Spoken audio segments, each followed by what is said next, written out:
양지열의 촉. 오늘은 스페셜 촉 가이드 양지열 변호사와 함께합니다. 어서 오세요. 네, 안녕하세요. 네, 오랜만에 뵙습니다. 네, 반갑습니다.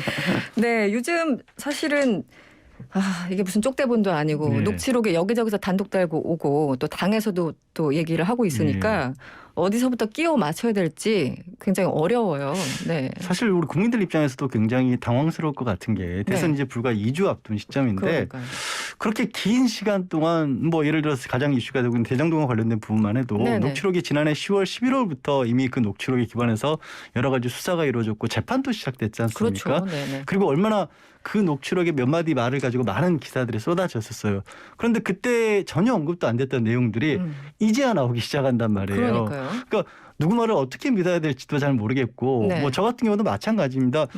여기서 이 단독이 나오는데 이거 전혀 몰랐던 내용인데 라고 하면 또 그러니까요. 반론이랍시고 새로운 게 나오는데 그것도 고개를 들어서 보면 또 그럴 것 같기도 하고 참 맥락이 왔다 갔다 해가지고. 맥락이 너무 많이 왔다 갔다 하고 있어요. 그래서 촉을 발휘하기는 솔직히 좀 조심스럽습니다. 함부로 촉을 발휘하지는 않겠습니다. 네, 일단 하나하나 그래도 조심스럽게 살펴보도록 하죠. 당장 오늘 새롭게 그분으로 지목된 분, 뭐 대법관이다, 현직 대법관이다 나오다가 성함까지 나왔습니다. 조재현 대법관이 오늘 오후에 긴급 기자회견을 열었습니다. 사실은 현직 대법관이 기자회견한다는 것 자체가 굉장히 이례적이잖아요. 제가 기억으로는 기억이 없어요. 이렇게 없죠. 생방송에 기자회견을 하고 직접 국민들 앞에 선 사례는 네. 뭐 퇴직을 한 것도 아니고 그러니까요. 현직에 있는 분이 이런 경우는 극히 드물고요. 법원이 이럴 때는 좋은 의미의 보수적이라고 해야 되죠. 네. 그러니까 법원의 특징 중에 하나는 사회에서 현안으로 뜨겁게 달아오르고 있는 것들이 좀 거리를 두고 약간은 차가운 담장 안에서 거리를 두고 밖의 여론과 상관없이 옳고 그름을 적어도 넘어온 부분에 대해서는 판단을 하겠다는 게 법원의 기본적인 태도고 그거를 가장 잘 보여줘야 되는 곳이 대법원이겠지 않습니까? 네네. 그렇기 때문에 더더군다나 대법관이 뭐 출퇴근할 때 기자들의 어떤 카메라에 잡히는 경우를 빼고는 네. 본인이 직접 이렇게 서는 경우는 처음이었던 것으로 그렇게 그러니까요. 합니다. 국민들에게 대법관이 기자회견을 굉장히 낯선 장면인데 일단 오늘 이제 하도 이제 그분으로 네. 지목되고 여러 가지 의혹들이 제기되니까 기자회견을 통해서 그 논란이 됐던 딸들의 주거지에 대해서 해명을 했고요. 네. 또 기자들 질문에 검찰이 필요하다면 나를 불러라. 그리고 필요한 자출 요청하면 즉시 공개하겠다. 굉장히 강하게 입장을 밝혔습니다. 전반적으로 좀 총평을 해 주시면 어떤가요? 일단 이분의 어떤 억울함을 차치를 하고라도 네.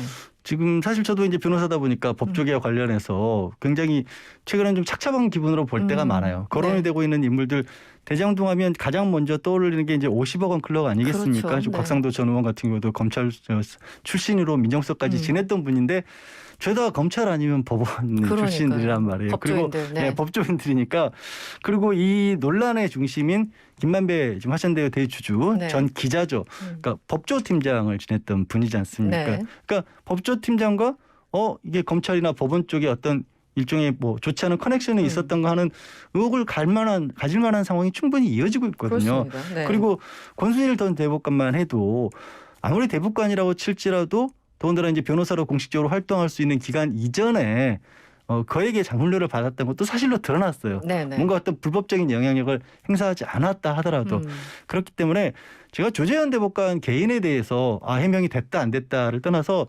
지금은 검찰이 됐건 법원이 됐건 국민들로부터 이게 확실한 어떤 신뢰를 회복할 수 있는 그런 상황은 못 된다.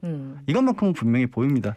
그리고 그냥 국민들이 봤을 적에는 다들 이제 그 법조인들이 많다 보니까 이 법조 카르텔이다 이렇게 이름 붙이는 게 더 사실 명확한 어떤 판단이 아닌가 이런 생각도 드는데. 네. 그래서 한 사람이 억울하다라고 얘기해서 해결해 나갈 수 있는 만한 수준이 아니다. 결국에는 명명백백하게 아까도 말씀드렸다시피 그 녹취록이라는 건 왜 이제 와서 이렇게 쪽대본처럼 그러니까요. 뛰쳐나오고 있는 건지 네.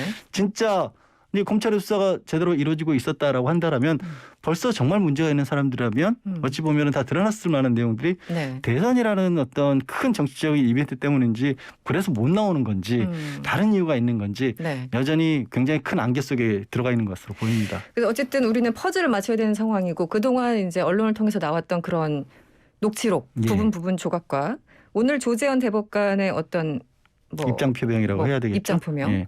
퍼즐을 변호사님이 이제 맞춰봤을 때 어느 부분은 납득이 되고 어느 부분은 납득이 안 되는 게 있을 텐데 좀 설명을 해주시면 조재현 어때요? 대법관 같은 경우는 이제 딸들 주거지와 관련된 부분에 있어서는 이제 주거지를 마련을 해줬다라는 식의 녹취록의 내용이 나오는데 본인들은 이제 결혼도 했었고 따로 사는 분도 있기 때문에 네. 그거는 주거지는 명확하게 밝힐 수 있다라고 네. 했거든요. 거기서 이제 사실로 놓고 본다라면 그 녹취록과는 맞지 않죠. 그거는 사실로 보입니다. 예. 거주지가 어디인지. 그래서 오늘 대법관 그 대법관이 기자회견을 했는데 이 부분은 그럼 앞으로 좀 잠잠해질까요? 어떻습니까? 뭐 조재현 대법관 본인에 한해서만큼은 더 잠잠해질 수도 있죠. 왜냐하면 이제 왜 이 조재현 대법관을 콕 집어서 보도를 했는지도 네. 사실 명확하진 않아요. 녹취록 전체가 공개되지는 않았기 때문에 그 녹취록 내에서 다른 부분이 없다라면 네. 이 개인에 관해서만큼은 거론이 안 될 수도 있지만 여전히 그럼 그분이 아니면 뭐 다른 대법관이야? 뭐 이런 얘기는 여전히 나올 수밖에 없는 그럴 상황이다. 수도 있죠. 예. 네. 이번 주 여야가 뭐 사실 뭐 작년부터 늘 이 녹취록에 대해서 부분 본인들이 유리한 쪽을 이제 과장되게 해석하거나 네. 아니면은 여러 가지로 해석하면서 공방을 이어가고 있는데 국민의힘에서는 녹취록 전문을 공개하면서 민주당의 녹취록이 일종의 악마의 편집이다 이렇게 주장을 하고 있어요. 김만배 씨가 말한 그 좋으신 분이라고 표현했던 그분이 양승태 전 대법원장으로 볼 수 있다면서 또 다른 해석을 내놨는데 이 부분은 어떻습니까? 그 전문을 읽어보면 어떤 내용이냐면 네. 양승태 전 대법원장이 이제 사법농단으로 해서 수사를 받았었고 네. 참 이것도 참 어떻게 보면 좀 씁쓸한 얘기지만 네네. 전 대법원장으로서는 처음으로 이제 구속영장 그렇죠. 구속까지 됐었던 상황 아니겠습니까? 판사들도 재판을 하는 입장에서 재판을 받는 입장에 넘겨졌었고, 그러니까 그 녹취록 전체에 보면 그 상황을 언급을 하고 있어요. 그 상황을 언급을 하면서 윤석열 당시 총장이 그렇게 해서는 안 된다라는 얘기를 하면서 그러면서 이제 그 이어지는 맥락상 그래서 영장이 들어오면 또 윤석열은 죽는다라는 얘기도 나온 건 맞아요. 네네. 근데 그대로 또 보면 문제가 많다라는 얘기를 또 하거든요. 네. 그러니까 양승태 전 대법원장과 관련된 부분으로서 법원의 미움을 받고 있기 때문에 영장이 들어오면 죽는다는 얘기를 할 수도 있다. 그래서 양승태 전 대법원장이 그걸 거론한 것이다라고 볼 수도 있는데 여전히 또 영장은 그냥 들어오는 건 아니잖아요. 그렇죠. 영장이 그냥 네. 영장은 검찰이 청구하는 거거든요. 그러니까 네. 영장이 들어오면 죽는다는 얘기 그리고 그 뒤에 또 문제가 많다라는 얘기도 그것도 역시 또 윤 총장과 관련돼서 연결시킬 수도 있어요. 그러니까 명확하지 않다는 말씀을 저는 드리는 겁니다. 그러니까 어떻게 본인에 따라서 해석이 완전히 달라지는. 해석이 다르는 거예요. 네. 그러다 보니까 국민의힘에서는 민주당 쪽이 이걸 악마의 편집을 한 거다라고 하고 있고 민주당 쪽은 최소한 여기서 대장동과 관련해서 이재명 현재 후보와 관련된 부분은 나오는 게 전혀 없지 않느냐 지금도. 그리고 지금까지. 누가 됐든 양승태 전 대법원장이 됐든 윤석열 현재 후보가 됐든지 간에 검찰이나 법원에 뭐 카르텔과 관련된 부혹이 있으면 있을지언정 이재명 후보 같은 경우는 이제 민변 출신이고 일찌감치 변호사를 넘어서 정치인으로 했었기 때문에 성남시장으로 했기 때문에 여기에 관련된 건 없다는 쪽으로 아마 초점을 강조를 하지 않을까 싶습니다. 네, 양쪽에 이제 강조하는 포인트가 다른데 네. 저 개인적으로는 다른 건 모르겠지만 이 녹취록에서 김만배 씨 그 누나 집 거래 윤석열 후보 부친의 주택을 둘러싼 의혹을 가지고 여기서는 왜냐면 다른 녹취록 보면은 대명사도 많고 무슨 소리 하는지 도대체 모르겠는 본인들만 아는 그런 말들이 많잖아요. 그런데 양도소득세를 걱정해주고 뭐 현금 얘기를 하고 비교적 구체적으로 추론이 가능한 대목도 있어요. 이 부분은 어떻게 보셨습니까? 그러니까 누나가 집을 사는데 집을 너무 사줘야 되는데 또 너무 비싸게 사주면 안 된다. 너무 비싸게 사주면 저쪽에서 이제 소득세가 많이 나오기 때문에 그러니까요. 아무 의미가 없어진다라고. 아니 집을 사줘야 되는 입장에서는 사는 입장에서는 어떻게든지 싸게 살 걸 고민하지. 어떻게 하면 깎을까 고민하는데. 내가 너무 비싸게 사서 저쪽에 피해를 줄까 봐 걱정하는 경우는 없거든요. 그러니까 가능한 많은 돈을 어떻게든 탈 없이 저쪽에 건네줘야 된다라는 얘기를 하고 있어요. 그걸로 봤을 때는 여기서도 물론 지금 바로 뭐 그게 지금 논란이 되고 있는 윤석열 후보 부친의 그 집이었냐 연희동 자택이었느냐 이런 부분은 또 아니라고는 하고 있지만 이게 왜 지금 이게 말씀하신 것처럼 문제가 될 수 있냐면 다른 여지가 별로 없어 보인다라는 거고요. 그리고 더해서 윤석열 후보 부친의 집을 그 김만배 씨 하필이면 김만배 씨 누나가 샀다는 게 우연치고는 너무 좀 너무 이상한 우연이지 않습니까? 지나친 우연. 네, 지나친 우연이다 보니까 그래서 이런 부분들이 그러니까 윤석열 후보가 본인에게 제기된 부분들을 완전히 확실하게 해소했다라고 보기는 어려운 부분들이 있기 때문에 거기서 새로운 의혹이 나오면 또 의혹이 커지는 구조를 갖추고 있다는 거죠. 그 구조를 갖추고 있는 상황에서 의혹이 더해지니까 야 이거는 조금 문제가 있는 거 아니야? 라는 생각을 할 수 있는 거죠. 네. 그리고 또 하나 이제 사실은 재작년부터 2020년부터 뉴스타파에서 이 김건희 씨의 도이치모터스 주식 거래 관련해서 계속 이제 보도를 했었는데 최근에 관련된 보도가 있었고 당장 어제 SBS에서 보도를 했죠. 도이치모터스 주식 거래를 통해서 9억 원의 차익을 올렸다는 보도가 나왔는데 이렇게 수익과 관련해서 구체적인 액수가 나온 건 이번이 처음인가요? 그렇죠. 네. 그리고 처음이고요.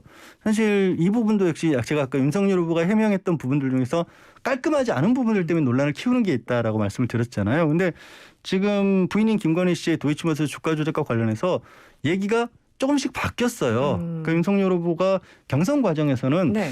2010년 5월까지만 이 주식을 하고 네. 도이치모터스 주식을 가지고 있다가 그 이후에 다 처분을 했다라고 네, 했는데 그 이후에 주식 거래가 있었다라는 내용이 나오니까 또 다른 언론에서 보도를 하니까 KBS에서 보도를 했죠. 네. 그러니까 그거는 가지고 있던 주식을 처분하는 과정에서 나왔던 것이다라는 식으로 얘기를 했었는데 그러고 나서 또 이 증권 계좌도 하나뿐만이 아니라 4개, 그러니까 총 5개를 가지고 있었던 게 나오니까 그것도 처분하는 과정에서 사고 파는 건 있었지만 어쩔 땐 손해를 보고 어쩔 때는 또 이익도 봤다라는 네. 식으로 식으로 지난번 이제 3차 TV 토론에서 또 그렇게 얘기를 했단 말이에요. 조금씩 변화가 있네요. 예, 확실히. 변화가 조금씩 네, 분명히 네. 있어요. 그러니까 아니 한꺼번에 넘길 수 없다 그랬는데 왜 또 이렇게 수익을 보고 손해를 본 것도 있다라고 하지라고 하고 그리고 이제 국민의힘 쪽에서는 SBS 보도를 두고 네. 이게 말씀드린 것처럼 이 주식을 하다 보면 이게 손해를 볼 때도 있고 뭐 이익을 볼 때도 있잖아요. 그렇죠. 근데 네. 왜 구간을 이익을 보는 데만 딱 잘라서 그렇게 보도를 했느냐라고 반론을 제기하는데 그러면 당장 나오는 얘기가 아니 그러면 전체를 공개하라고 얼마를 계속. 했는지를 네. 보여주면 될 거 아니냐. 그리고 이제 그 SBS 보도하고 이후에 아까 말씀하신 뉴스타파에서 보도한 걸 보면 처음에 윤석열 후보 해명했던 것처럼 단순하게 정리하는 차원에서 이렇게 그냥 다 처분하는 과정이었다고 보기에는 계속해서 사고팔고를 했던 기록이 네. 검찰의 공소장에 범죄 이름표에 붙어 있단 말이에요. 그러니까 이것도 뭔가 맞지는 않아 보이거든요. 네. 말씀드린 것처럼 이런 것들이 명확하게 안 돼 있기 때문에 네. 새로운 어떤 논란이 더해지면 논란이 한 번씩 더 크게 나오는 게 아닌가 싶습니다. 네. 이번에는 이재명 후보 관련해서 좀 질문 드릴게요. 어제 이재명 후보 관련해서 2017년 대선 경선과 지난 경선 때 성남에 주소를 둔 회사들의 이 후보가 정치 자금을 사용한 것으로 나타났다. 뭐 이 업체들이 페이퍼 컴퍼니다. 이런 의혹이 제기됐습니다. 이 내용은 어떻게 보십니까, 변호사님? 일단 민주당 쪽에서는 이게 이제 경호와 관련된 업체들에게 돈을 지급한 것이다라고 했고요. 경호. 네, 경호와 관련된 업체였고, 그러니까 그렇게 해야죠. 그 좀 저렴하게 네네네. 뭐 공매처럼 이렇게 경매처럼 붙여가지고 가장 싼 가격을 부른 곳에 했다라는 거예요. 네. 근데 요거는 좀 해명하는 부분들이 간단할 것 같아요. 그러니까 왜 페이퍼 컴퍼니라는 얘기를 요즘에는 페이퍼 컴퍼니도 여러 가지 유형이 있잖아요. 그렇죠. 네. 실질적으로 뭔가 돈 세탁하거나 불법적인 일을 하기 위해서 하는 페이퍼 컴퍼니도 있고 저도 페이퍼 컴퍼니 한 곳에 주주인데 네네. 사무실이 필요 없는 회사들도 있거든요. 그렇죠. 기술적으로 그냥 있는 건데 워낙 네. 언론을 통해서 안 좋은 인식들만 네. 맡겨가지고. 그러니까 기술적으로 여기에는 주소지가 필요하고 주소지의 뭐 우편 같은 것이라든가 등기라는 데 필요한 주소가 있어서 뭐 아시는 분은 아시겠지만 그런 것만 전문적으로 제공하는 그런 업체들도 있어요. 그렇죠. 네. 정의업체. 그래서 네. 그게 불법이냐 네. 아니면 말씀드린 것처럼 경호업체이기 때문에 자신들이 직접적으로 사무실까지 도가면서 큰 사무실을 운영 안 하고 그냥 사무실 주소만 두고 있기 때문에 페이퍼 컴퍼니라고 불렀냐. 네네. 이 부분은 해명을 할 필요가 있겠죠. 예. 알겠습니다. 지금 양쪽 후보에 대해서 좀 알아봤고요. 정치권 이슈를 좀 얘기해 보죠.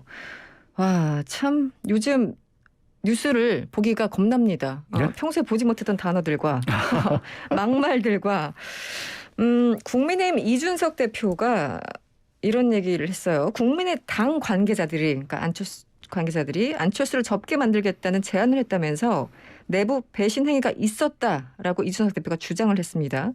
여기에 대해서 안 후보 측이 가만히 있을 리 없죠. 누군지 밝히라면서 뭐 항문기 배설 등등 대변인의 입을 통해서 여러 가지 비판적인 표현들이 나왔습니다. 지금 이 공방은 어떻게 보세요? 사실 안철수 대표 이제 이준석 대표 같은 경우에는 네. 국민의당과 단일화 얘기가 나왔던 시점부터 어려울 것이다라는 얘기를 하면서 그 전부터 이런 그랬었죠. 얘기는 계속해서 해왔습니다. 그러니까 안철수 후보가 조심해야 될 것은 사실은 안철수 후보 본인이 아니라 주변에 있는 사람들 중에 네. 자기 이익을 도모하려는 사람들이 있다라는 얘기는 이제 삼국시 등장인물들을 들어가면서 계속해서 지적을 해왔었거든요. 네네. 근데 이게 지금 시점에서는 사실 이미 단일화는 결렬이 됐기 때문에 네. 굳이 이런 얘기들이 나올 필요는 없잖아요. 그렇죠. 왜 이걸 가지고 또 얘기를 하겠어요. 근데 지금은 일종의 어떻게 보면 안철수 후보가 완주할 것으로 보이다 보니까 네. 서로에게 서로에게 약간 책임을 좀 밀어야 될 필요성이 생긴 게 아닌가 싶습니다. 그러니까 단일화가 뭐 결렬이 되면서 각자가 완주를 하는 상황에서 이제 마지막 나중에 혹시라도 뭐 윤석열 후보 쪽에 안 좋은 결과가 생겼을 경우에는 누구의 책임론으로 전체적으로 돌릴 것이냐. 그게 굉장히 이런 중요하죠. 굉장히 정치적으로는. 중요하죠. 네. 그거는 그러니까 대선 이후로도 중요하지만 지금으로서도 어찌 보면 지지자들의 지지를 모으는 데 있어서도 굉장히 달라질 수가 있거든요. 그러니까 안철수 후보를 지지하는 쪽이나 윤석열 후보를 지지하거나 이렇게 아주 강한 지지자들 외에 좀 중도 보수에 있는 분들 같은 경우에도 어떤 정치적인 통합의 능력이라든가 협상의 능력이라든가 누가 더 어쩌면 대한민국을 끌고 갈 수 있을 만한 사람인가를 따진 데 있어서도 네. 이런 협상 과정에서 있었던 일들에 좀 귀를 기울이는 분도 있거든요. 만약에 거기서 좀 내부에서 좀 좋지 않은 뒷거래를 하려다가 이게 깨진 것이다 치면 네. 거기에 대해서 책임 있는 사람을 지지하기는 어려워지잖아요. 그렇죠. 그러니까 그런 문제가 거론될 소지도 있기 때문에 양쪽 다 이제 서로 저쪽에 어떤 잘못이 있었다는 얘기를 좀 하고 있는 것 같은데 근데 좀 아까 얘기하신 것처럼 네. 정치권에서 나오는 말들 치고는 국민들 보기에 썩 좋은 말들은 아니네요. 그렇죠. 본인들이 격양된 건 알겠는데 왜 국민까지 그 모든 피로감을 다 안아야 되는지 모르겠고 예. 그런데 조금 전에 지금까지는 이제 이준석 대표의 주장이었고요.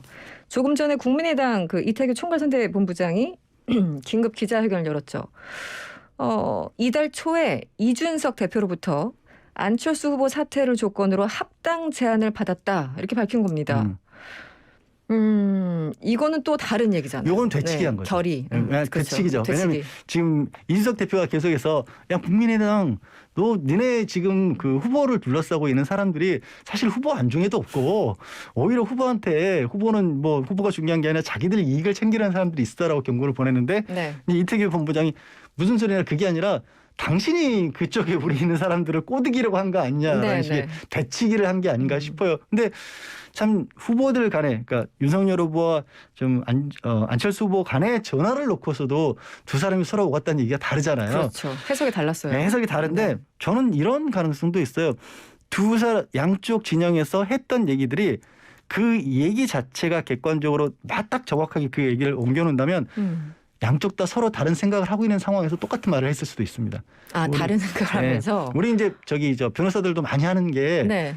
같은 말을 놓고 서로 다르게 생각하는 경우가 너무 많아요. 그렇죠. 그럼 자기한테 네네. 이익이 되는 쪽으로 생각하고 그리고 그걸 뭐 녹취를 해놓거나 한 게 아닌 이상은 시간이 잠깐만 지나죠.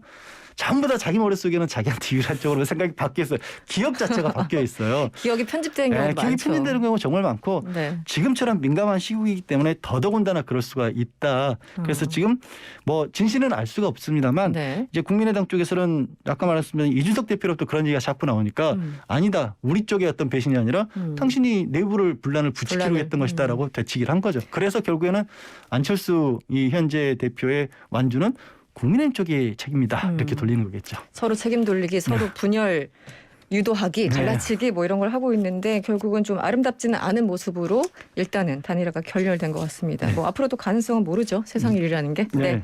알겠습니다. 시간이 다 돼서 오늘 여기서 좀 마무리를 해야 되겠습니다. 지금까지 양지열의 촉이었습니다. 고맙습니다. 네, 고맙습니다.